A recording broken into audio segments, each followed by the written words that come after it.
আমার বিয়ের আর কোনো জিনিসই আমি তোমাদের সাথে শেয়ার করব না, মানে বিশেষ করে দামটা। কারণ কি বলবো, এই সমস্ত মূর্খ লোকদের তো সব কিছু বোঝানো যায় না। কিছু মূর্খ লোক আছে আমার, যারা কমেন্ট হেগে দিয়ে যায়, তো তাদের কথা বাদ দিলাম। দেখো, শেয়ার করব সেটাই যেটা আমি কিনবো, আমার পয়সা দিয়ে কিনবো, আমি নিজে পছন্দ করে কিনবো।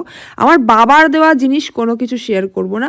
কেন আমার ভিডিওতে তাদেরকে টেনে এনে তাদেরকে খারাপ কথা শুনতে হবে বলো তো, বা আমাকে মিথ্যেবাদী শুনতে হবে? তো সেই কারণে আমার পছন্দ করা জিনিস বা আমি নিজে যেগুলো কিনছি সেগুলোকে তোমরা হাগা মোতা যা বলো, বাজে, জঘন্য, ভালো নয়, কমা দামে গয়না, কমা বিচ্ছিরি জিনিস, ছাবড়ি ড্রেস, তোমাদের যা মন তোমরা বলে যাও, আমার তাতে কিছু যায় আসবে না। কিন্তু আমার বাবা মার পছন্দ করা জিনিস যদি তোমরা কমেন্ট করো, সেগুলো আমার গায়েই লাগে। তো সেই কারণে আমি তাদেরও টেনে আনবো না, তাদের পছন্দ করা কোনো জিনিসও আমি তোমাদের দেখাবো না। তো এই যে ছাবড়ি ড্রেসটা আমি পছন্দ করেছি, অনেকে তোমাদের খারাপ লেগেছে। খারাপ লাগলে কিছু করার নেই, ফাইনালি কী পড়ছি সেটা তোমরা দেখতেই পাবে মেহেন্দিতে।